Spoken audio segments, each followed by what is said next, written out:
ਸਤਿ ਸ਼੍ਰੀ ਅਕਾਲ ਜੀ, ਮੈਂ ਹਾਂ ਸੁਖਨ ਬਰਾੜ ਤੇ ਤੁਸੀਂ ਦੇਖ ਰਹੇ ਹੋ ਦ ਘੈਂਟ ਸਰਦਾਰ। ਅੱਜ ਦੀ ਵੀਡੀਓ ਸਭ ਤੋਂ ਯੂਨੀਕ ਹੋਵੇਗੀ। ਪੱਗ ਕਿਵੇਂ ਬੰਨਣੀ ਹੈ ਇਹ ਤਾਂ ਸਭ ਦੱਸ ਦਿੰਦੇ ਨੇ, ਪਰ ਅੱਜ ਤੱਕ ਕਿਸੇ ਨੇ ਨਹੀਂ ਦੱਸਿਆ ਪੱਗ ਬੰਨਣ ਤੋਂ ਪਹਿਲਾਂ ਕੀ ਚੀਜ਼ਾਂ ਜ਼ਰੂਰੀ ਨੇ।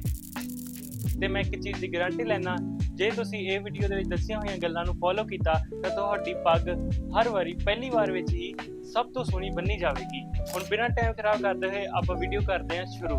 ਸਟਾਈਲ ਤਾਂ ਹਰ ਯੂਟਿਊਬਰ ਹੀ ਸਿਖਾਉਂਦਾ, ਪਰ ਅੱਜ ਦਾ ਘੈਂਟ ਸਰਦਾਰ ਸਿਖਾਵੇਗਾ ਰਿਸਪੈਕਟ। ਹਰ ਬੰਦੇ ਲਈ ਰਿਸਪੈਕਟ ਕਰਨ ਦਾ ਤਰੀਕਾ ਵੱਖ-ਵੱਖ ਹੁੰਦਾ, ਪਰ ਜੋ ਮੇਰੇ ਤਰੀਕੇ ਨੇ ਉਹ ਤੁਹਾਨੂੰ ਅੱਜ ਮੈਂ ਇਸ ਵੀਡੀਓ ਵਿੱਚ ਦੱਸਾਂਗਾ। ਪਹਿਲੇ ਨੰਬਰ ਤੇ ਮੇਰੇ ਅਕੋਰਡਿੰਗ ਹਰ ਬੰਦੇ ਨੂੰ ਪੱਗ ਬੰਨਣ ਵੇਲੇ ਸੁੱਚਮ ਦਾ ਪੂਰਾ ਧਿਆਨ ਰੱਖਣਾ ਚਾਹੀਦਾ ਤੇ ਚੰਗੀ ਤਰ੍ਹਾਂ ਹੱਥ ਧੋ ਕੇ ਹੀ ਪੱਗ ਬੰਨਣੀ ਚਾਹੀਦੀ ਆ, ਕਿਉਂਕਿ ਮੈਨੂੰ ਲੱਗਦਾ ਵੀ ਪੱਗ ਸਿਰ ਉੱਤੇ ਨਹੀਂ ਰੂਹ ਉੱਤੇ ਬੰਨੀ ਜਾਂਦੀ ਆ। ਜੇ ਸਤਿਕਾਰ ਨਹੀਂ ਤਾਂ ਇਹ ਸਿਰਫ ਕੱਪੜਾ ਹੈ, ਪਰ ਜਦੋਂ ਸਤਿਕਾਰ ਹੋਵੇ ਤਾਂ ਇਹ ਹਰ ਸਿੱਖ ਦਾ ਤਾਜ ਹੈ। ਦੂਜੇ ਨੰਬਰ ਤੇ ਪੱਗ ਬੰਨਣ ਤੋਂ ਪਹਿਲਾਂ ਜੋ ਚੀਜ਼ਾਂ ਮੈਂ ਸਭ ਤੋਂ ਵੱਖ ਕਰਦਾ ਉਹ ਇਹ ਹੈ ਕਿ ਮੈਂ ਹਮੇਸ਼ਾ ਹੀ ਵਾਹਿਗੁਰੂ ਜੀ ਦੀ ਜੋਤ ਕਰਦਾ ਹਾਂ, ਅਤੇ ਇਹ ਕੀਤੇ ਬਿਨਾ ਮੈਂ ਕਦੇ ਵੀ ਪੱਗ ਸਜਾਉਣ ਨਹੀਂ ਲੱਗਦਾ।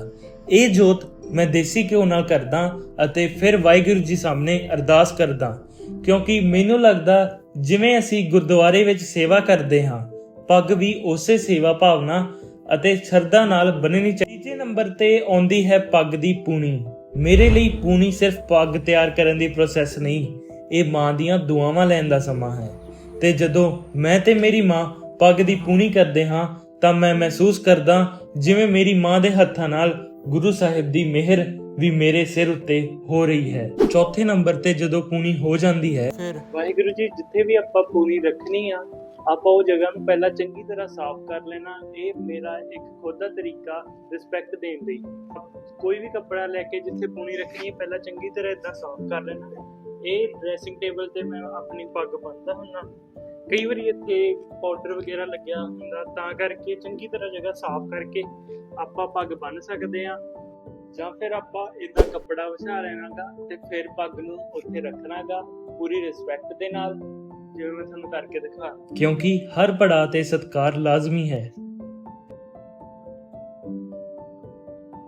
ਪੰਜਵੇਂ ਨੰਬਰ ਤੇ ਜਦੋਂ ਮੈਂ ਪੱਗ ਬੰਨਣ ਲੱਗਦਾ ਤਾਂ ਪਹਿਲਾਂ ਮੈਂ ਵਾਹਿਗੁਰੂ ਜੀ ਦੀ ਫਤਿਹ ਬੁਲਾਉਣਾ ਤੇ ਕਹਿਣਾ ਹਾਂ, ਵਾਹਿਗੁਰੂ ਜੀ ਕਾ ਖਾਲਸਾ ਵਾਹਿਗੁਰੂ ਜੀ ਕੀ ਫਤਿਹ, ਤੇ ਫਿਰ ਪੱਗ ਬੰਨਣੀ ਸ਼ੁਰੂ ਕਰ ਦਿੰਦਾ ਹਾਂ। ਅਤੇ ਪੱਗ ਬੰਨਣ ਦੇ ਨਾਲ ਨਾਲ ਮੈਂ ਸ਼ਬਦ ਸੁਣਦਾ ਜਾਂ ਗੁਰੂ ਸਾਹਿਬ ਨੂੰ ਯਾਦ ਕਰਦਾ ਹਾਂ। ਇਸ ਨਾਲ ਮੇਰਾ ਮਨ ਪੂਰੀ ਤਰ੍ਹਾਂ ਕੇਂਦਰਿਤ ਹੁੰਦਾ ਅਤੇ ਹਰ ਲੜ ਪੂਰਾ ਸਾਫ਼ ਅਤੇ ਗੁਰੂ ਸਾਹਿਬ ਦੇ ਨਾਮ ਨਾਲ ਜੁੜਿਆ ਹੋਇਆ ਲੱਗਦਾ ਹੈ। ਅੰਤ ਵਿੱਚ ਮੈਂ ਇਹੀ ਕਹਿਣਾ ਚਾਹੁੰਦਾ ਹਾਂ ਕਿ ਫਰਕ ਹੱਥਾਂ ਵਿੱਚ ਨਹੀਂ ਹੁੰਦਾ, ਫਰਕ ਸਤਿਕਾਰ ਵਿੱਚ ਹੁੰਦਾ। ਤੇ ਯਾਦ ਰੱਖੋ, ਤਾਜ ਉਹਨਾਂ ਲਈ ਨਹੀਂ ਜੋ ਉਸ ਨੂੰ ਸਿਰਫ ਪਹਿਨਦੇ ਹਨ, ਤਾਜ ਉਹਨਾਂ ਲਈ ਹੈ ਜੋ ਉਸ ਨੂੰ ਸਤਿਕਾਰ ਨਾਲ ਪਹਿਨਦੇ ਹਨ। ਇਸ ਅੱਜ ਦੀ ਵੀਡੀਓ ਅੰਤ ਤੱਕ ਜੁੜੇ ਰਹਿਣ ਲਈ ਬਹੁਤ ਬਹੁਤ ਧੰਨਵਾਦ। ਜੇ ਤੁਹਾਨੂੰ ਵੀਡੀਓ ਚੰਗੀ ਲੱਗੀ ਹੋਵੇ ਤਾਂ ਲਾਈਕ, ਕਮੈਂਟ, ਸਬਸਕ੍ਰਾਈਬ ਕਰਕੇ ਜਰੂਰ ਦੱਸਿਓ। ਬਾਕੀ ਜੇ ਤੁਸੀਂ ਚਾਹੁੰਦੇ ਹੋ ਵੀ ਇਸ ਵੀਡੀਓ ਦਾ ਪਾਰਟ 2 ਵੀ ਬਣਾਇਆ ਜਾਵੇ ਤਾਂ ਕਮੈਂਟ ਕਰਕੇ ਮੈਨੂੰ ਜਰੂਰ ਦੱਸਿਓ। ਤੇ ਜੇ ਕੋਈ ਵੀ ਤੁਹਾਨੂੰ ਸਵਾਲ ਹੈਗਾ ਇਸ ਵੀਡੀਓ ਦੇ ਰਿਗਾਰਡਿੰਗ ਜਾਂ ਫਿਰ ਪੱਗ ਬੰਨਣ ਦੇ ਰਿਗਾਰਡਿੰਗ, ਤੁਸੀਂ ਕਮੈਂਟਾਂ ਵਿੱਚ ਜਰੂਰ ਪੁੱਛ ਸਕਦੇ ਹੋ। ਮੈਂ ਹਰ ਇੱਕ ਕਮੈਂਟ ਦਾ ਰਿਪਲਾਈ ਕਰਾਂਗਾ।